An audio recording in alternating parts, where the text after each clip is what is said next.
Irmãos, abramos nossas Bíblias no livro de Provérbios.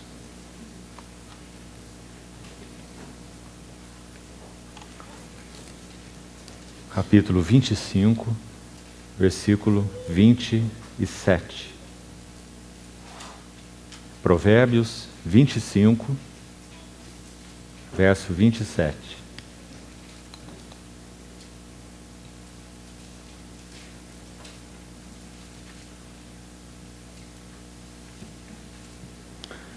Comer muito mel não é bom.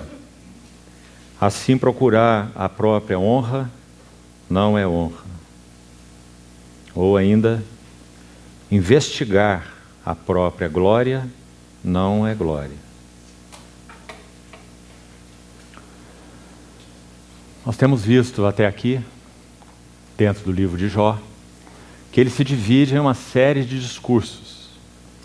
Jó, nesse livro, na primeira parte, até o capítulo 28, profere 9 discursos. E cada um dos seus amigos, 3, com exceção de Zofar, que profere 2 discursos. Nosso encargo maior para esse primeiro e segundo tempo que teremos nessa noite é estudarmos os discursos de desafio no livro de Jó, que então iniciam no capítulo 29 e terminam no capítulo 31. 3 capítulos. Para que nós tenhamos uma visão, mais uma vez, da estrutura do livro, acho que seria adequado projetarmos uma vez mais o gráfico para visualizarmos de novo a estrutura do livro de Jó.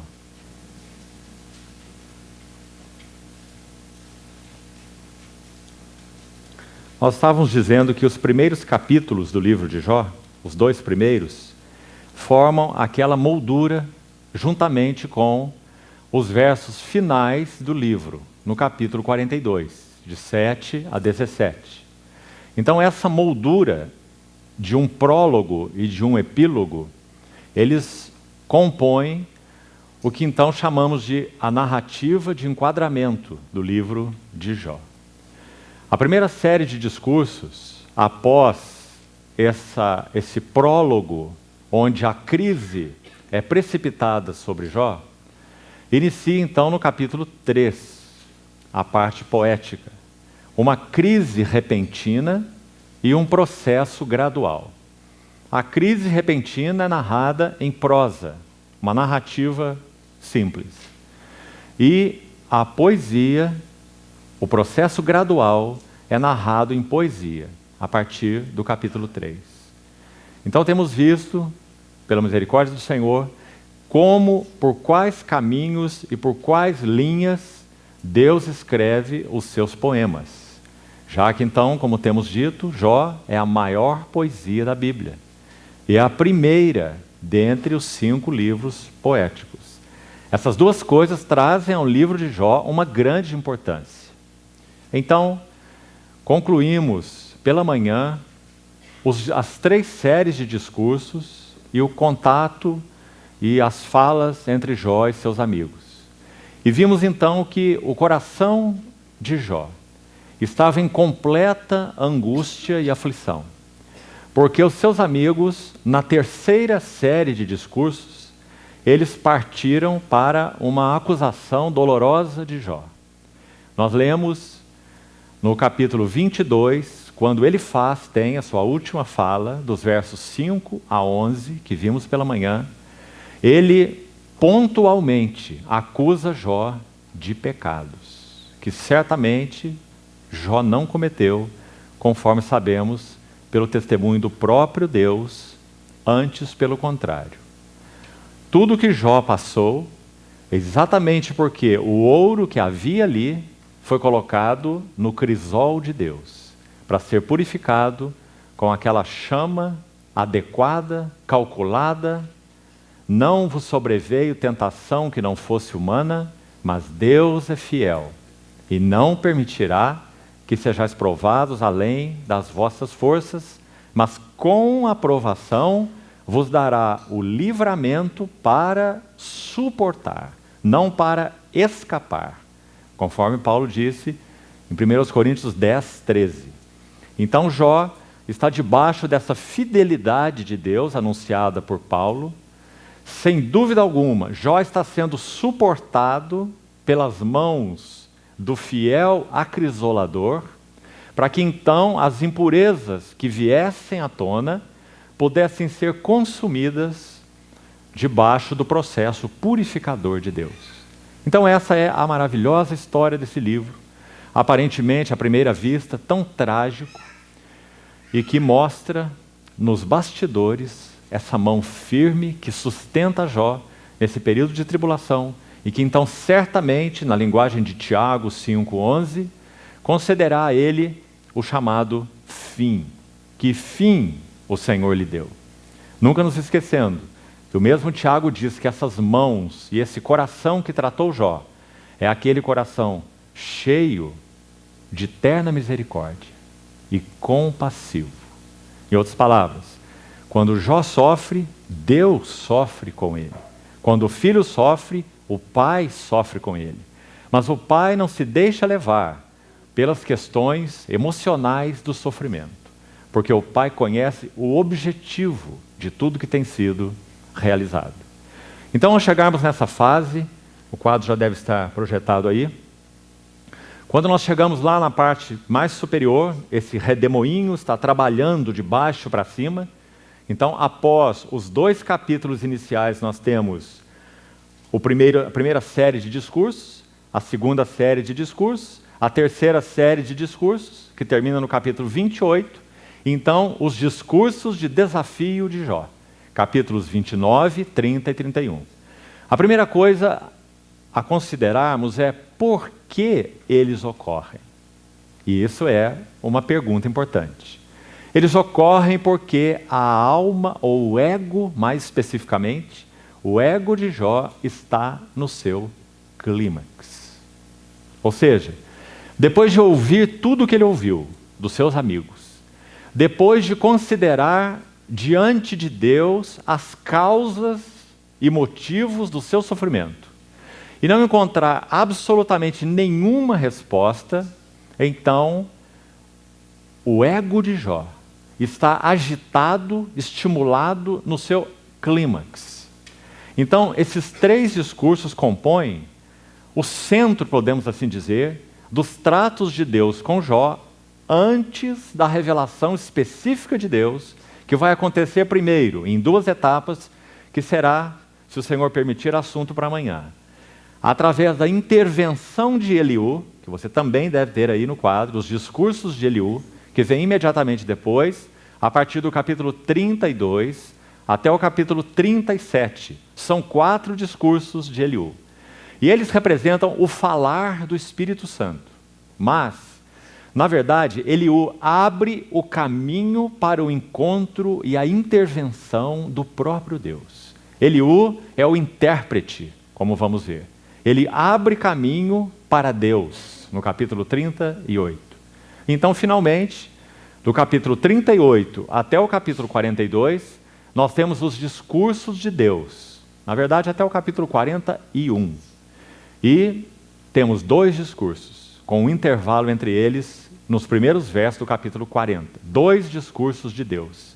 Então nós temos a narrativa final nos versos 7 a 17 do capítulo 42, que compõe o epílogo, a narrativa em prosa novamente, fazendo então a moldura do quadro. E a obra de arte está ali no centro. Porque nós somos feitura dele, um poema dele, criados, escritos em Cristo Jesus, conforme Deus então preparou de antemão. Nós estávamos considerando pela manhã o capítulo 28 do livro de Jó. E faltaram apenas alguns poucos versículos para concluirmos. E podemos fazê-lo agora como uma introdução para os discursos de desafio de Jó. Então, por favor, antes de entrarmos especificamente no capítulo 29, vamos concluir os versos que líamos pela manhã no capítulo 28. Repetindo o que já lemos. Capítulo 28, verso 1. Na verdade, a prata tem as suas minas, e o ouro que se refina o seu lugar. Então nós vimos que há uma tradução aí que diz: para o ouro há lugar em que o derretem. E nós vimos pela manhã aquele processo, no caso do derretimento e da purificação da prata, quando aquele depurador faz o seu trabalho, colocando a prata no cadinho e buscando aquela superfície de espelho para que ele possa ali ver o seu próprio rosto.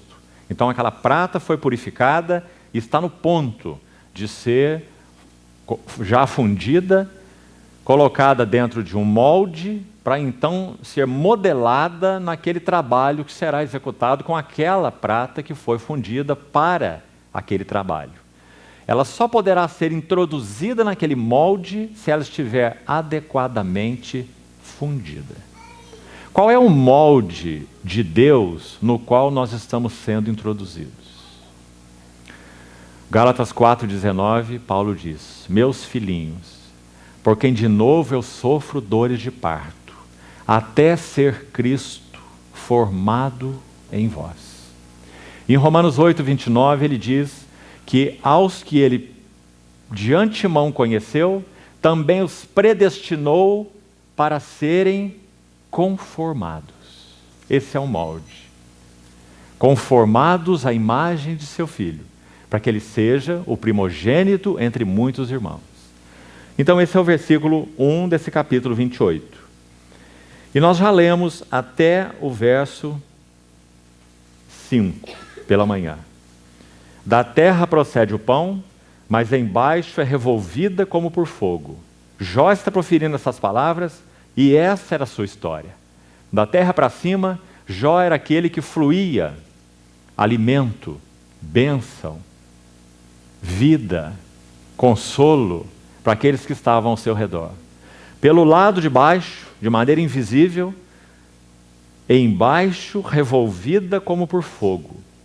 Deus também colocou esse Jó no seu cadinho e estava ali, em particular aqui nessa hora da história que nós estamos lendo, capítulo 28, lá está Jó revolvido internamente pelo fogo de Deus. E como ele está ainda no processo de purificação, Deus ainda não chegou ao seu final, então esse verso nos ajuda a entender os discursos de desafio de Jó, porque aquelas impurezas estarão à flor da pele. Aquelas impurezas que estavam dentro da prata, quando aquele maçarico é aplicado na prata, com as suas impurezas, as impurezas que estavam dentro do metal vêm para cima do metal. Então o que nós temos nos capítulos 29, 30 e 31 são as impurezas à flor do metal. Capítulo 29 de Jó é o capítulo da autoglorificação. Capítulo 30 de Jó é o capítulo da autopiedade. E o capítulo 31 é o capítulo da autojustificação. Autoglorificação, 29, autopiedade, 30, e autojustificação, capítulo 31. Ou seja, só por usarmos essa palavra auto, anterior às outras utilizadas, Jó está no clímax do seu ego. Ele está olhando para si mesmo e se glorificando, ele está olhando para si mesmo e está cheio de piedade de si mesmo, e ele está olhando para si mesmo e está cheio de justiça própria, ou se auto-justificando. Então, essa terra está sendo revolvida por fogo. Vamos continuar os versículos do capítulo 28 ainda. Verso 6. Nas suas pedras se encontra safira. Nós lemos o verso 3, que fala exatamente desses que procuram as pedras preciosas, ocultas nas trevas e na densa escuridade. Verso 3. Então, nas suas pedras, lá no interior da terra e não na superfície, se encontra safira e há pó que contém ouro. Irmãos, que definição precisa sobre quem era Jó. E quem somos nós como aqueles que pertencem ao Senhor? Nós somos pó que contém ouro. Então o trabalho do Senhor em nós é exatamente purificar esse ouro, apurar esse ouro. O mundo é apenas pó. e Satanás se alimenta do pó da terra. Mas nós que pertencemos ao Senhor, somos um pó, ainda somos pó, mas somos um pó que contém ouro. Versículo 7. Essa vereda, a ave de rapina a ignora. Que interessante referência a Satanás. Essa vereda, o trabalho purificador de Deus, as mãos mestras e hábeis que usam o sofrimento, a dor, a perda, a calúnia, o escárnio e tudo mais que Jó passou, é um caminho de trabalho tal que a ave de rapina não conhece. É uma obra de Deus, o Espírito Santo, em nós. E jamais a viram os olhos do falcão. Nunca a pisaram feras majestosas, nem o leãozinho passou por ela. Verso 9. Estende o homem a sua mão contra o rochedo e revolve os montes desde as suas raízes. A mesma ideia desde o versículo 3, a procura das pedras preciosas. Abre canais nas pedras e os seus olhos veem tudo o que há de mais precioso. Não foi isso que ouvimos sobre Jó? Homem íntegro. Isso era precioso aos olhos de Deus. Homem reto. Quanto Deus apreciava isso. Homem temente a Deus.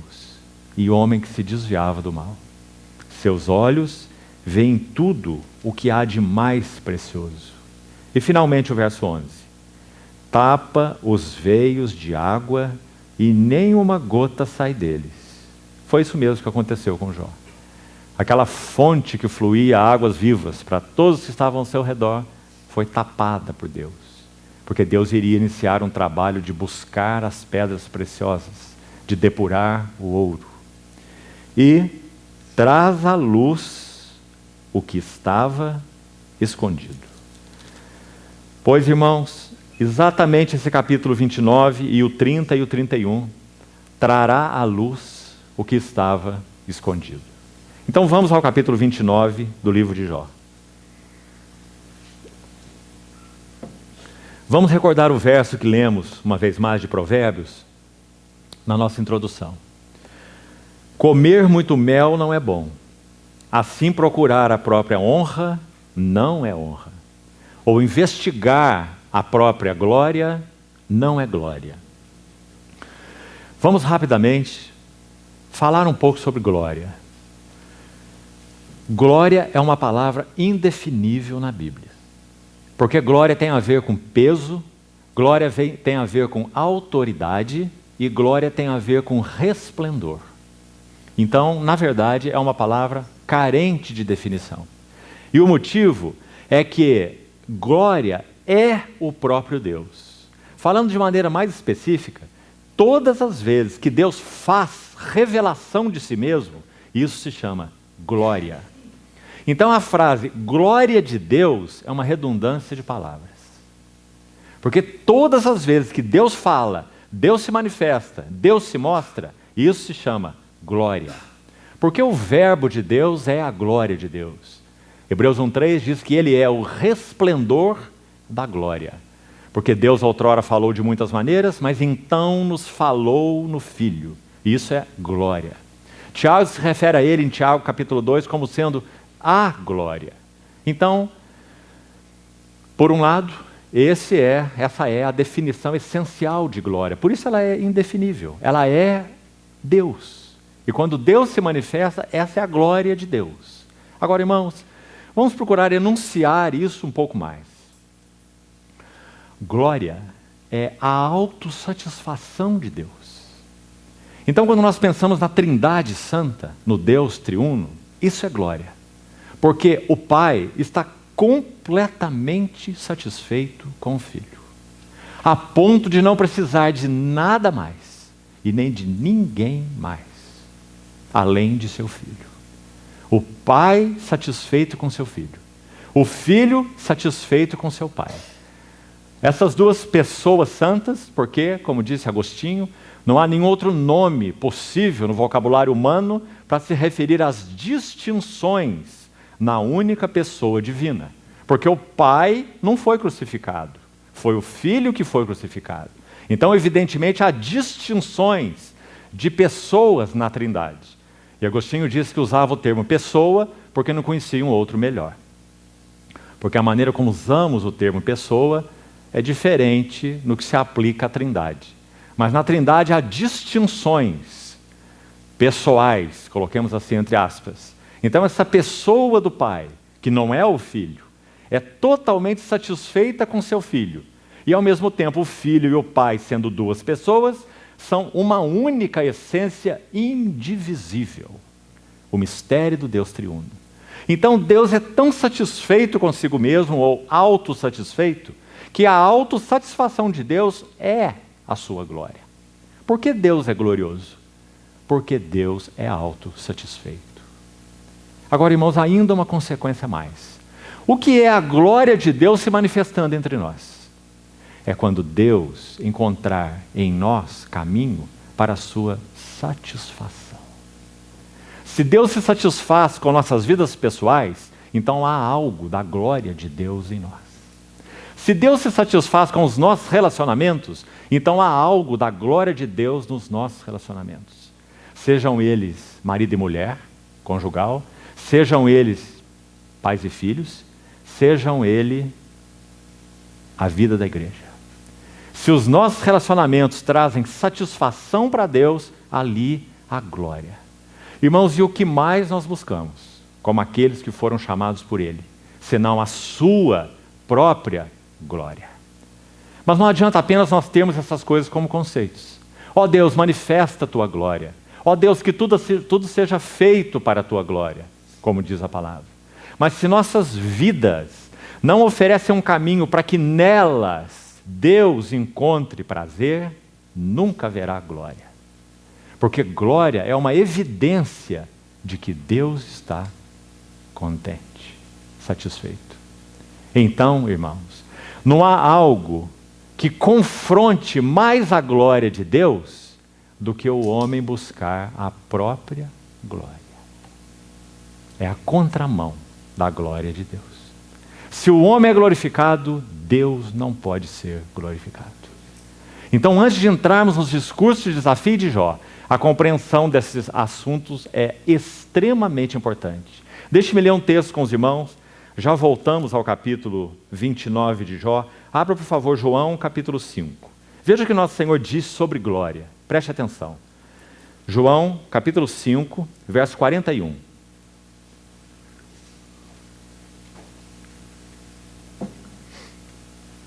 Eu não aceito glória que vem dos homens. Sei, entretanto, que não tendes em vós o amor de Deus. Eu vim em nome de meu Pai. Está vendo onde está a sua fonte de glória? Por isso ele diz, não aceito, não recebo glória que vem de homens. Eu vim em nome de meu Pai, e não me recebeis. Se outro vier em seu próprio nome, certamente o recebereis. E agora veja a conclusão do Senhor no verso 44. Como podeis crer, vós os que aceitais glória uns dos outros? E, contudo, não buscais a glória que vem do Deus único? Não é uma pergunta penetrante, irmãos? Só um pode ter glória. Então, quando nós abordamos os discursos de desafio de Jó, nós vemos que o clímax do ego de Jó está manifestado aí. Ele já está sofrendo por meses. Ele já está num parafuso existencial. Ele já está em profunda agonia de alma. Mas, irmão, nunca se esqueça. Jó era um homem apreciável aos olhos de Deus. Deus em Jó encontrava satisfação. Deus em Jó tinha ouro. Deus em Jó tinha pedras preciosas. Exatamente por isso, Deus coloca Jó no seu crisol.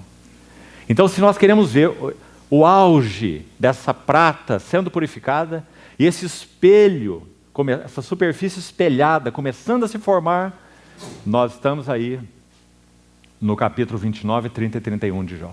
As impurezas estão à tona, A prata está opaca, as impurezas saíram de dentro e vieram para cima. Mas Deus, com a sua mão fiel, está com o seu maçarico sobre a prata.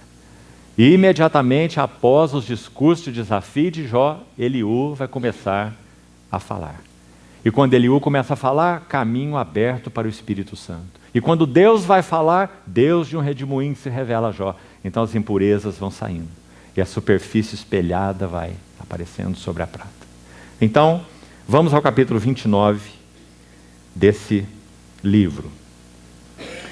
Investigar a própria glória não é glória, como disse o livro de Provérbios. É exatamente o que Jó vai fazer aqui. O que nós procuraremos, irmãos, fazer com esse capítulo é nós destacarmos os elementos que são citados por Jó e que dizem respeito, então, ao que ou em que ele se gloriava. Então nós vamos fazer essa divisão em diversas frases e etapas desse capítulo todo, desde o primeiro verso até o último, e seria bom, então, que nós registrássemos quais são os pontos em que Jó estava se gloriando, porque eles têm muito a falar aos nossos corações. Nós podemos dizer que a natureza humana pecaminosa, esse ego virado para dentro de si mesmo, está vindo à tona, à superfície, nas palavras de Jó. Os irmãos não acham que então seria um capítulo, todos os três, a autoglorificação, a autopiedade e a autojustificação. São capítulos preciosíssimos para nós. Nós queremos saber o que está dentro do nosso coração. Nós queremos saber o que o fogo de Deus quer limpar em nossas vidas. Nós queremos saber de que maneiras nós nos glorificamos. Nós queremos saber de que maneiras nós somos tão cheios de piedade por nós mesmos. Nós queremos saber de que maneira a nossa justiça própria, tão horrível, se manifesta. Porque sabe, queridos irmãos, é muito fácil nós colocarmos uma máscara sobre os nossos rostos e nos apresentarmos uns aos outros como aquilo que não somos. Cada um de nós é tão amável e tão caridoso, até que venha alguém e pise no calo certo. Toda caridade e beleza se vai, em um minuto. Então esses capítulos trazem à tona o ego ferido de Jó, nesses três aspectos. Então vamos lá. Acho que seria bom antes prestarmos atenção numa frase que alguém escreveu sobre essa fase da vida de Jó. Veja que interessante, escute com atenção. Nunca conseguimos saber o que está na base e no profundo das nossas almas. Até aquele dia, quando as suas profundezas são medidas. 3 capítulos medindo as profundezas da alma de Jó. A despeito das expressões de um amor desinteressado por Deus e escondido daquele seu temor a Deus, estava ainda aquela ânsia por si mesmo. Ânsia por glória, ânsia por piedade, ânsia por justiça própria. Isso é o que estava escondido dentro da prata, dentro do ouro. Por isso Deus usou o seu fogo depurador. Então vamos ao capítulo 29, o capítulo da autoglorificação. O versos 1 e 2. Prosseguiu Jó no seu discurso e disse. Ele começa com um lamento. Ah, quem me dera ser como fui nos meses passados, como nos dias em que Deus me guardava. A primeira coisa que Jó está se gloriando, o primeiro elemento que apareceu aí, é que ele está recordando os seus meses passados. E recordando esses meses passados, ele faz uma profunda introversão. E ele então entende que aquela glória que ele tinha agora está toda acabada. E o primeiro elemento dessa glória que ele expõe no versículo 2 é: Deus me guardava. Proteção. Nós já lemos no capítulo 1 que Satanás disse a Deus que Jó teria mesmo que temê-lo e que amá-lo, porque Deus havia cercado a Jó com sebe. Logo quando entra o capítulo 3 e Jó pergunta aqueles porquês, ele diz: por que você concede luz ao miserável e ao homem que Deus cercou de todos os lados, usando a mesma palavra do capítulo 1. Aquele que estava cercado com proteção, agora está cercado com sofrimentos. Então, ele está se gloriando porque ele tinha aquela proteção. De alguma maneira, irmãos, isso fala do apego que Jó tinha a esse cuidado que Deus tinha por ele. O apego a Sebe, o apego à cerca protetora de Deus. Ele me guardava, e ele coloca no passado. Então, quando Jó olha para isso, ele está profundamente introvertido e lamentando desses meses passados de glória, quando Deus me guardava. Então, o foco aqui, proteção. Nós já citamos pela manhã o Salmo 22, Nosso Senhor Jesus, tão diferente. Quando Nosso Senhor perguntou o porquê ao seu Pai naquele brado: Deus meu, por que me desamparaste? Imediatamente depois há aquela confissão: contudo tu és santo. É um porquê que não exige resposta. É um porquê que não é porquê de confronto. É um porquê que não é um porquê de punhos cerrados. É um porquê de mão aberta. Porque o nosso Senhor estava experimentando a alienação de seu Pai. E o seu coração estava gemendo por causa da quebra da comunhão com seu Pai. Então, esse é o primeiro elemento. Veja ainda o verso seguinte, verso 3, o segundo elemento.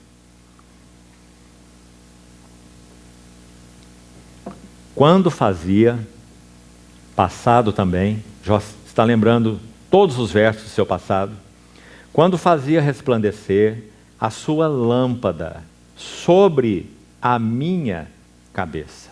Aliás, nós já estamos lendo aqui o segundo pronome pessoal até agora desse capítulo. Observe o verso 2. Quando Deus me guardava. E o verso 3, então. A lâmpada sobre a minha cabeça. Irmãos, nesse capítulo 29, Jó usa as expressões meu, minha, me e mim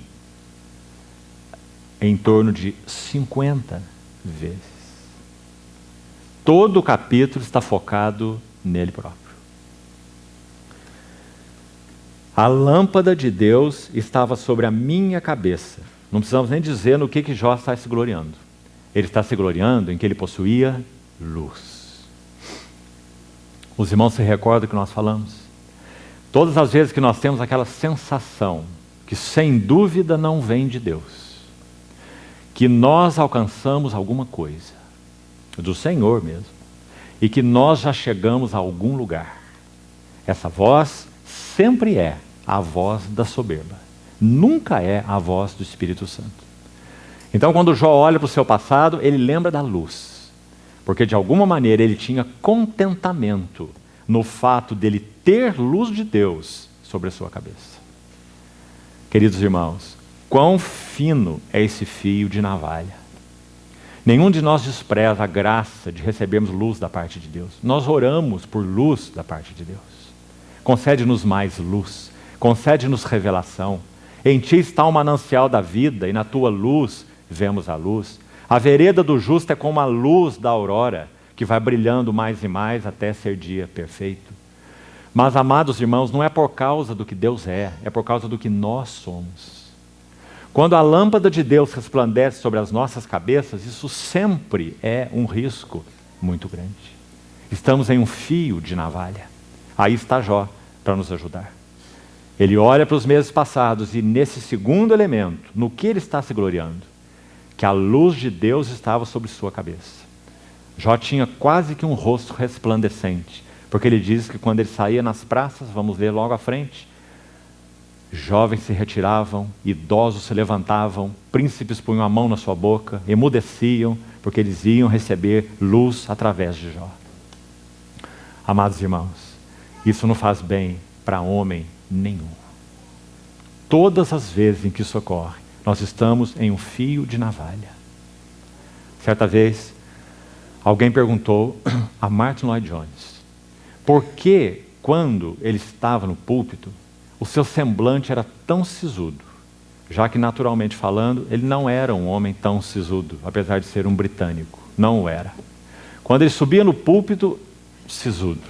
E uma vez perguntaram a ele por que ele era tão sisudo, quando ele pregava a palavra no púlpito. Então ele disse assim: porque todas as vezes que eu subo em um púlpito, eu me sinto entre o céu e o inferno.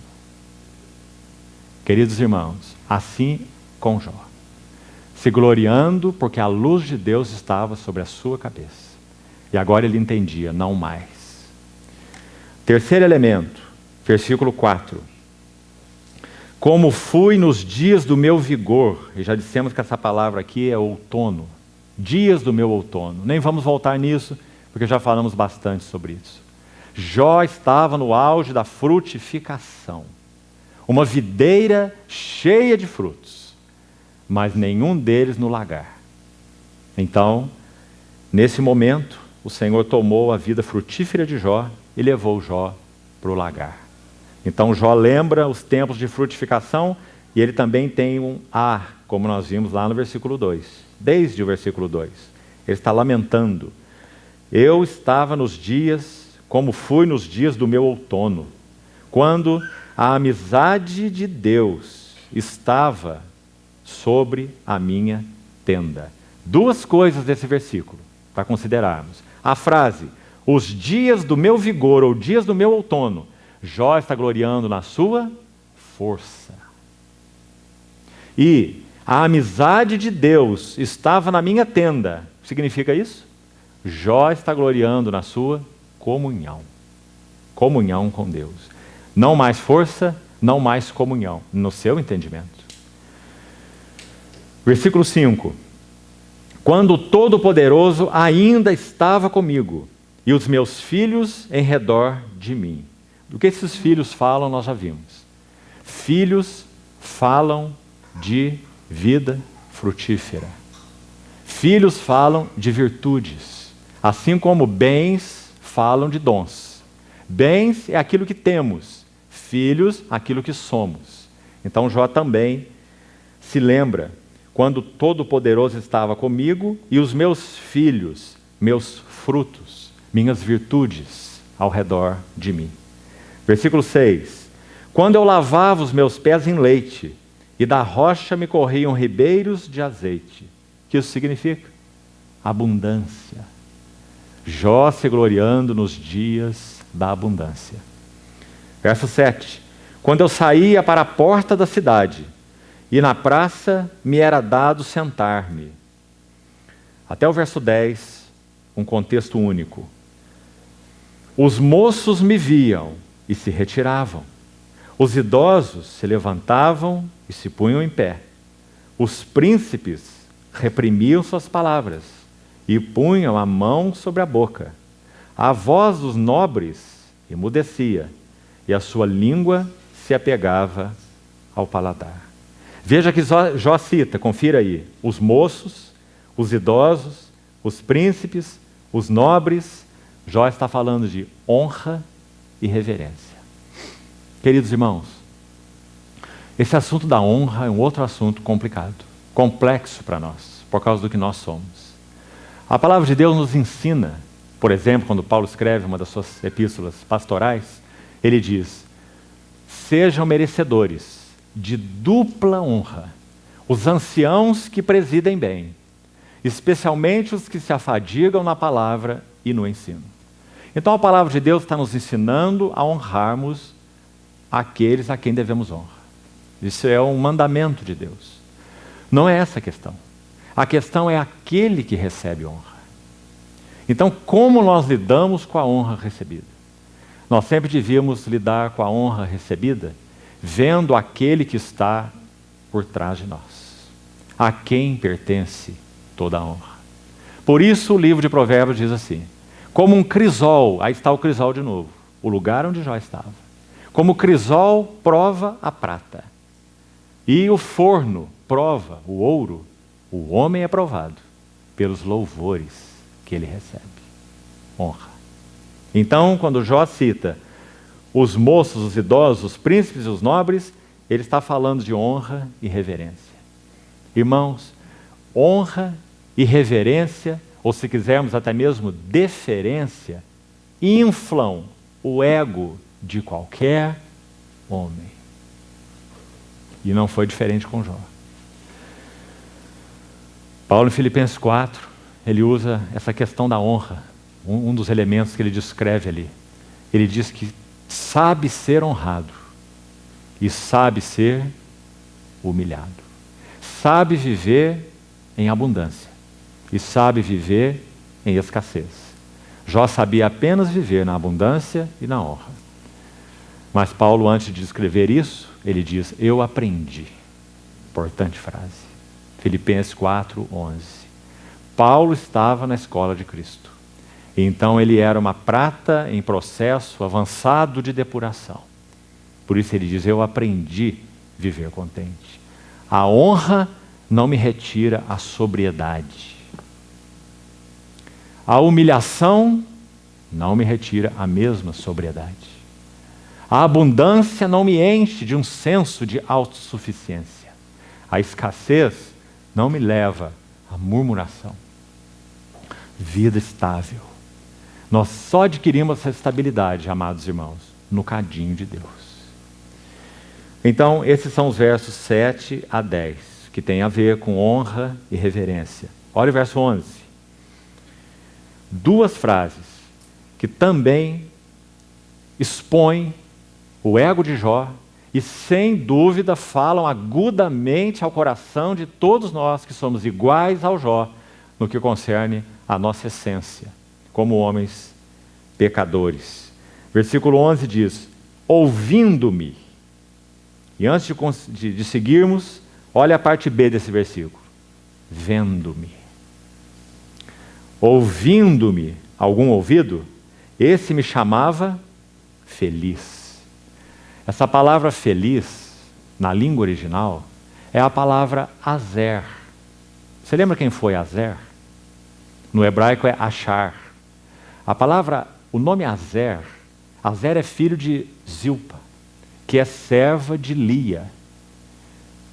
Pessoa, mulher com quem Jacó teve esse filho chamado Azer, ou Achar, como falamos na língua original. Então Jó está dizendo, quando um ouvido me ouvia, esse me chamava Achar, que significa, se você abrir em Gênesis 30, onde está a menção dessa mesma palavra, Gênesis 30, 13, e se você conferir lá, quando Lia tem esse filho da sua serva, Zilpa, através de Jacó, Lia entrega essa serva a Jacó e ela concebe de Jacó. E ela chama esse filho Achar ou Azer, porque ela diz, minha felicidade. Isso é o que significa Azer, minha felicidade. Então Jó diz, quando algum ouvido me ouvia, esse me chamava feliz. Ou a palavra achar também significa bem-aventurado ou bendito. Aquele que me ouvia me chamava bendito, abençoado. E, vendo-me algum olho, dava testemunho de mim. O que os irmãos acham desse versículo? Todos nós temos problemas com os holofotes. Nenhum homem escapa a essa tentação. Ouvindo-me e vendo-me.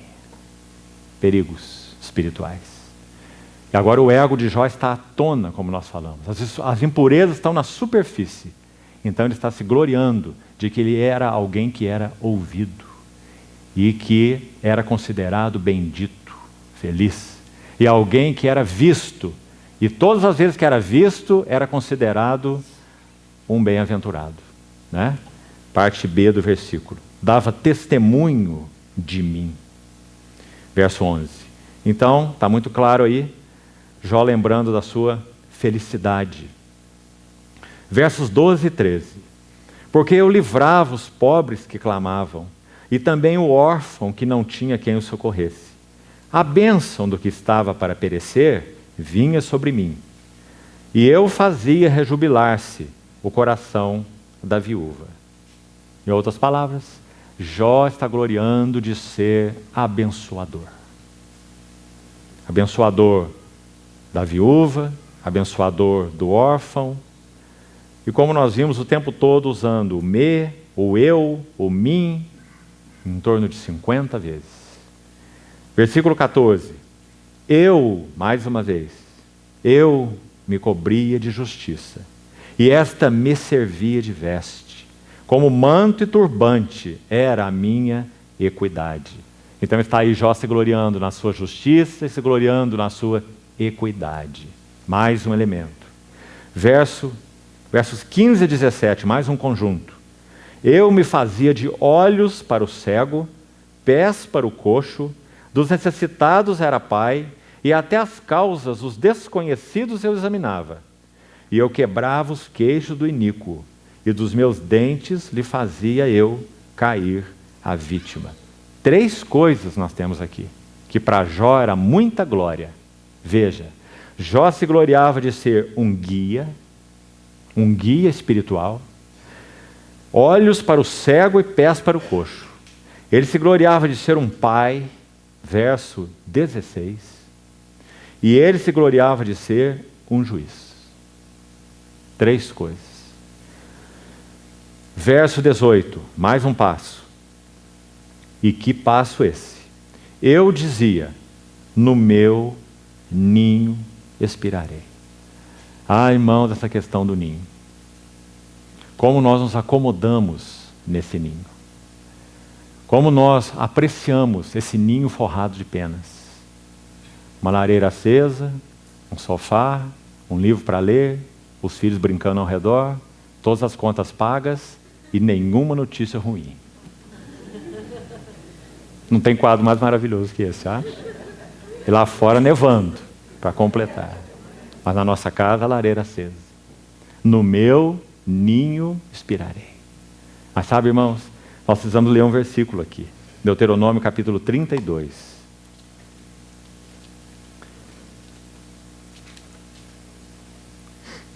Há 2 cânticos de Moisés, você sabe, registrados no Velho Testamento. Um está em Êxodo 15, o maravilhoso cântico da redenção. E o outro está em Deuteronômio 32.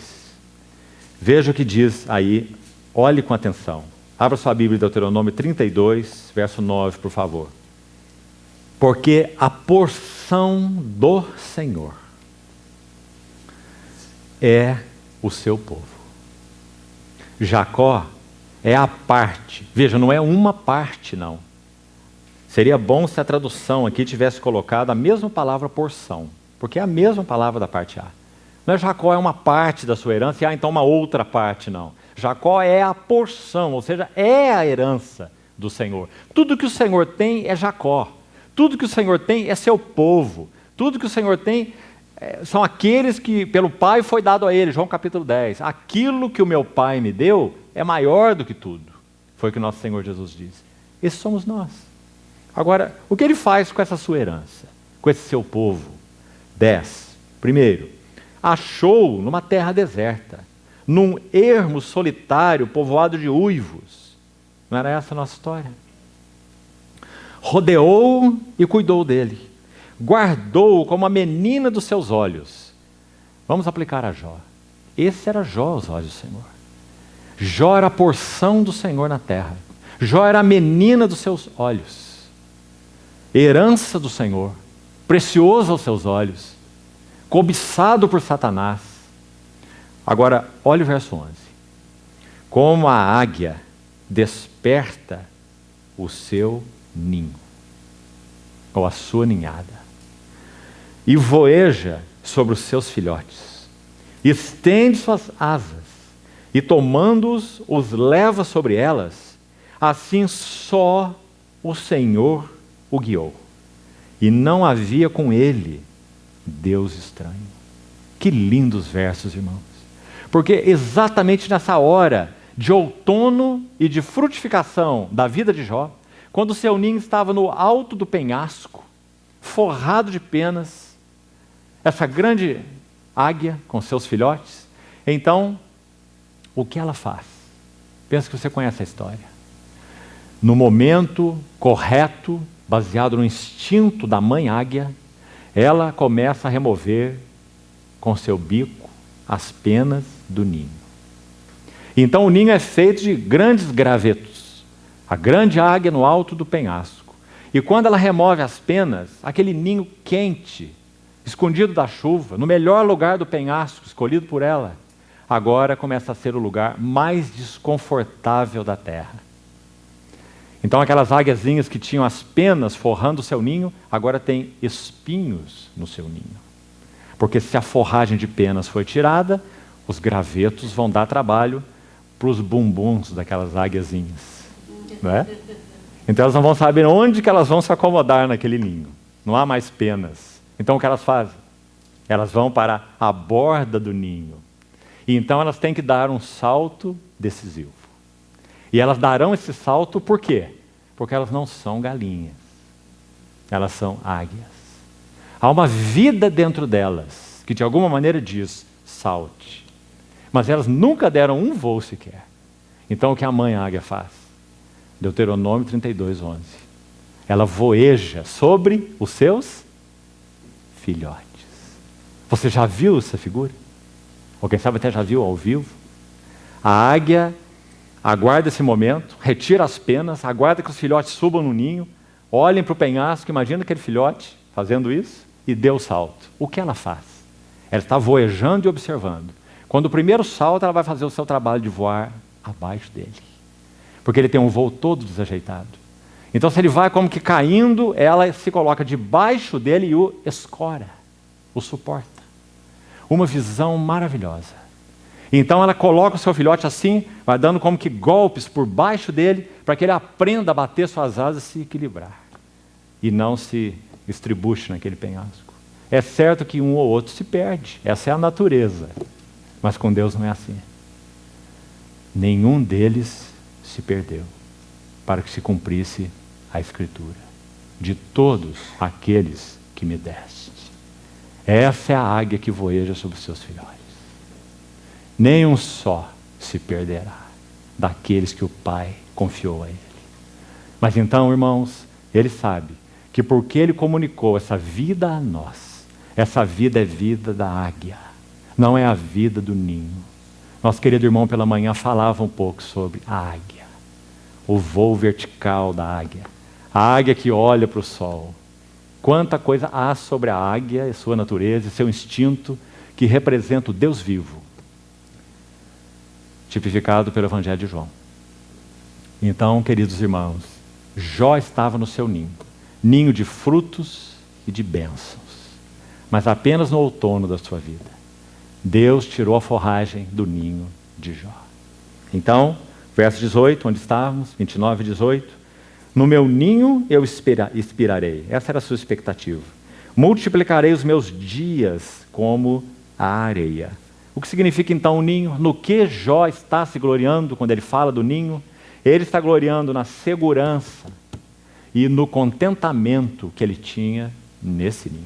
Segurança e contentamento. Ah, irmão, só o Senhor mesmo é a nossa segurança. Não encontramos segurança nem em ninho, nem em dons, nem em luz, nem em serviço ou ministério, nem em dinheiro, nem em saúde, nem em prosperidade, nem em nada. Então, porque essa era uma questão para Jó, assim como é para nós, então o Senhor tratou Jó como ele tratou. Versículo 19 e 20, mais um conjunto. A minha raiz se estenderá até as águas, e o orvalho ficará durante a noite sobre os meus ramos. A minha honra se renovará em mim, e o meu arco se reforçará na minha mão. Como pode alguém falar tanto a mim, meu ao mesmo tempo? Não é? Esses somos nós, irmãos. Em um versículo você tem 4 ao mesmo tempo. Meu, minha, eu. Não é? E o que nós temos nos versos 19 e 20? Minha raiz, localize aí, primeira frase, meus ramos, parte final do verso 19, e minha honra. O que isso significa? Jó está se gloriando em que ele tem estabilidade e que ele tem um nome. Minha raiz e meus ramos fala da estabilidade de Jó. E minha honra fala do seu nome. Então ele está se gloriando em ter estabilidade, em que tinha, no seu entendimento, estabilidade e honra. Versos 21 a 25, para concluirmos essa primeira sessão. Essa parte final junta, fala de ainda mais alguma coisa que precisamos considerar. Veja aí, verso 21. Os que me ouviam esperavam o meu conselho e guardavam silêncio para ouvi-lo. Havendo eu falado, não replicavam. Sabe que isso também faz muito mal para o homem? Quando nós temos pessoas que apenas fazem assim com a cabeça para nós estamos tendo dificuldades, problemas. Ninguém que nos confronte, ninguém que diga, será que é assim mesmo? Você já considerou com outro? 22. Havendo eu falado, não replicavam, e as minhas palavras caíam sobre eles como orvalho. Então observe, meu conselho, está aí no 21, minhas palavras, no verso 22, nossa condição natural é tão terrível, é tão corrupta, irmãos, me permitam dizer, que nós somos capazes de ficarmos apaixonados pela nossa própria voz. Esses somos nós. Jó era apaixonado pela sua voz. Ele fala dela muitas vezes nesse livro. Eu falava, os outros ouviam, eu falava, eles se levantavam, eu falava, eles põem a mão na boca, eles falavam, eles não retrucavam. Suas palavras eram como um ouro derramado. Esse era o Jó. Não é que não eram, elas eram. O problema é que Jó olhava para elas. Nós já dissemos que o problema de Jó não era justiça. O problema de Jó era justiça própria. Ou seja, ele contemplava a sua própria justiça. Narciso. Olhava todo o tempo para como ele é belo. Verso 28, o 23. Esperavam-me como a chuva, abriam a boca como a chuva de primavera. Sorria-me para eles quando não tinham confiança. E a luz do meu rosto, viu mais uma vez? Já mencionou isso, lá em cima nós vimos, logo no versículo 3, né? A lâmpada de Deus sobre a minha cabeça. E aqui ele diz, a luz do meu rosto não desprezavam. Eu lhes escolhi o caminho e assentava-me como chefe e habitava como rei entre as suas tropas, como quem consola os que pranteiam. Então, mais uma vez as expressões, minhas palavras, luz do meu rosto, chefe, rei. Jó está gloriando de ser um conselheiro e um consolador. Então, irmãos, nós temos muitos elementos aí, que são muito perscrutadores para o nosso próprio coração. Onde está nossa glória? Ele é a nossa glória? Será que buscamos glória uns dos outros? E então, concluindo essa sessão, temos 5 minutos para fazermos o intervalo. Abra, por favor, em João capítulo 12. Vamos ver aqui também qual o caminho que o Senhor nos apontou para que nós entendêssemos essa questão da glória, glória pessoal. João capítulo 12, queridos irmãos, já citávamos pela manhã.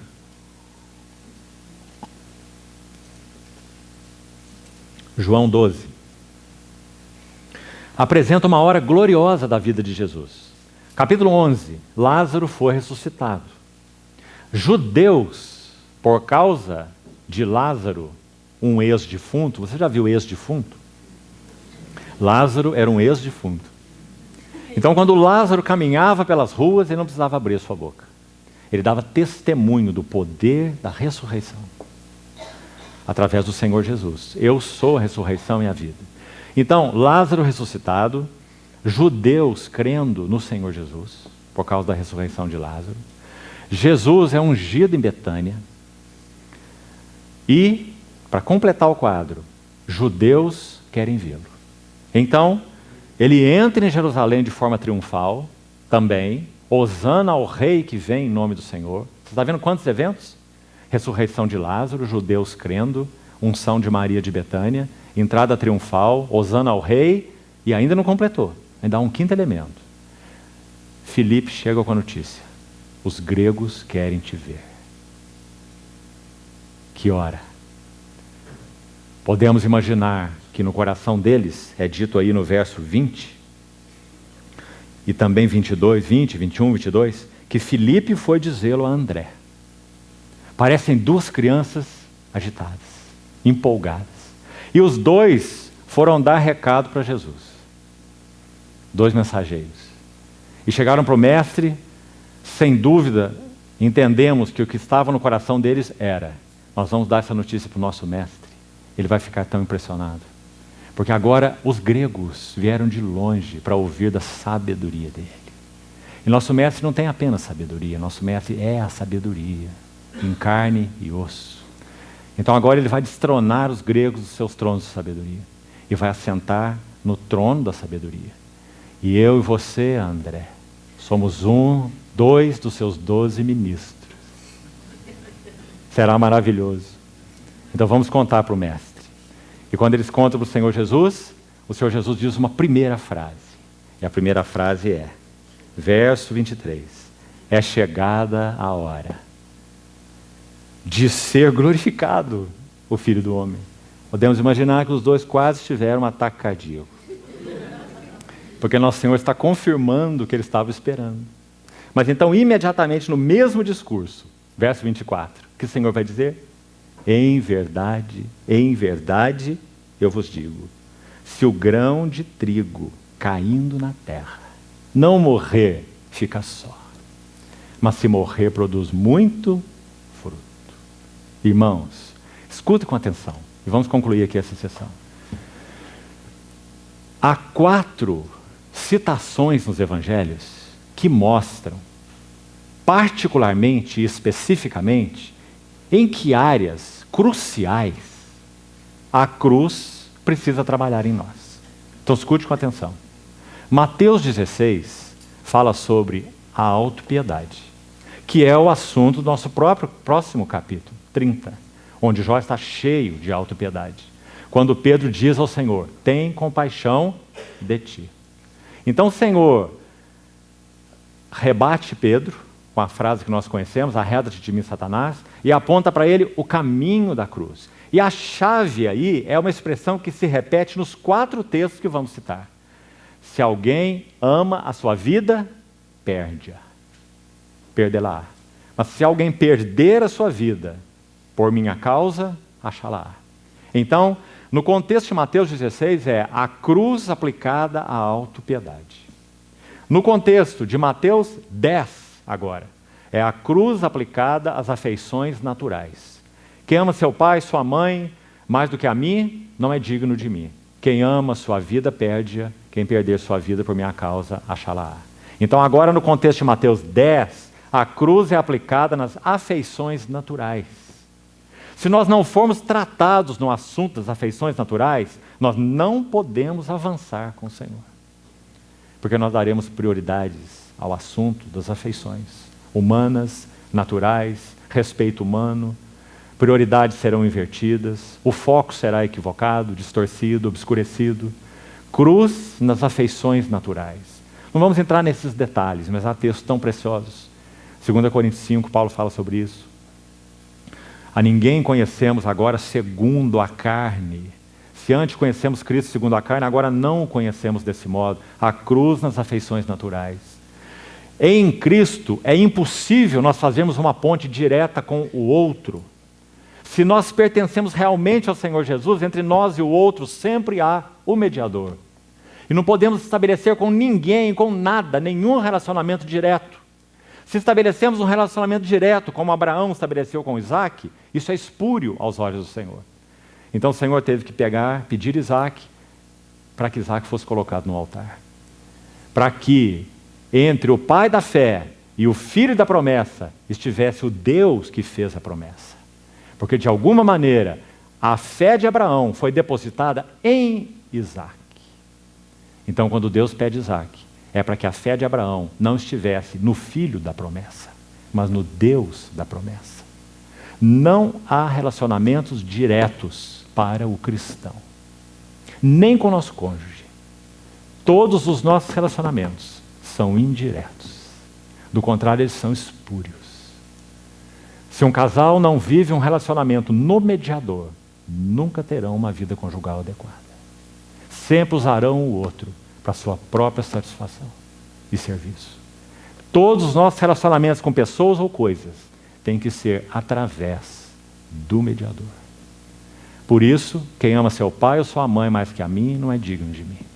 Então a cruz e as afeições naturais, Mateus 10. A cruz e a autopiedade, Mateus 16. A cruz e o amor ao mundo, Lucas 17. Lembrai-vos da mulher de Ló. Quem ama sua vida, perde-a. E aí está a chave de novo, que é repetida em todos os textos. Então, Lucas 17, a cruz e o amor ao mundo. Como foi nos dias de Ló, como foi nos dias de Noé. Por natureza, nós amamos o mundo. Como nós podemos deixar de amar o mundo? Na medida em que a cruz operar em nós. E nós, por este caminho, sermos introduzidos no amor do Pai. Como João diz na sua epístola. Aquele que ama o mundo, o amor do Pai não permanece nele.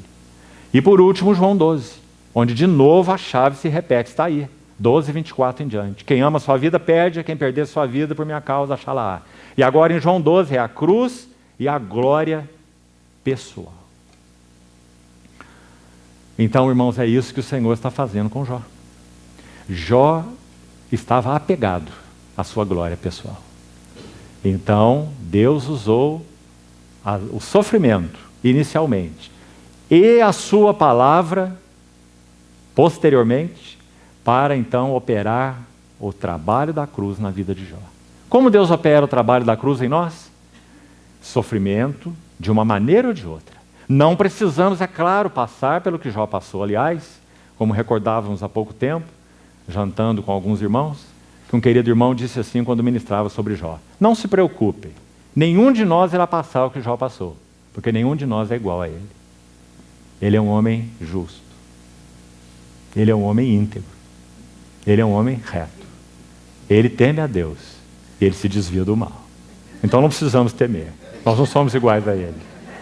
Então, irmãos, mas de alguma maneira, Deus usará sofrimento em nossas vidas e mais a palavra de Deus. Com o sofrimento, ele abrirá caminho nessa ostra, enclausurada e introvertida em si mesma. Sofrimento, C.S. Lewis disse certa vez, sofrimento é o trombone de Deus para despertar um mundo surdo. Que frase especial é essa? Por isso Deus usa o sofrimento em nossas vidas. Não é porque Ele nos quer ver sofrer, é porque nós somos surdos. Então Ele usa o sofrimento para abrir nossos ouvidos. E quando nossos ouvidos são abertos, o sofrimento já cumpriu o seu propósito? Não. Nossos ouvidos são abertos para ouvir a palavra de Deus. Jó sofre, e sofre, e sofre. E é o mesmo. Mas no capítulo 38, Deus começa a falar. E quando Deus começa a falar, o cativeiro de Jó vai ser virado. Então, queridos irmãos, esse é o trabalho da cruz. Então a cruz foi aplicada aqui, quanto a esse capítulo 29, no assunto da autoglorificação. Aí está o sofrimento para fazer esse trabalho e depois vem a palavra de Deus para terminar esse trabalho. E Jó será quebrantado. Jó não olhará mais para si mesmo. Ao olhar para si mesmo, posteriormente, ele vai dizer: eu me abomino e me arrependo no pó e na cinza. Então, amados irmãos, esse é o capítulo 29. E essas coisas expõem as impurezas dos nossos próprios corações. Que o Senhor nos ajude, que o Senhor nos fale ao coração, que o Senhor nos guarde. O material de que somos todos feitos é o mesmo.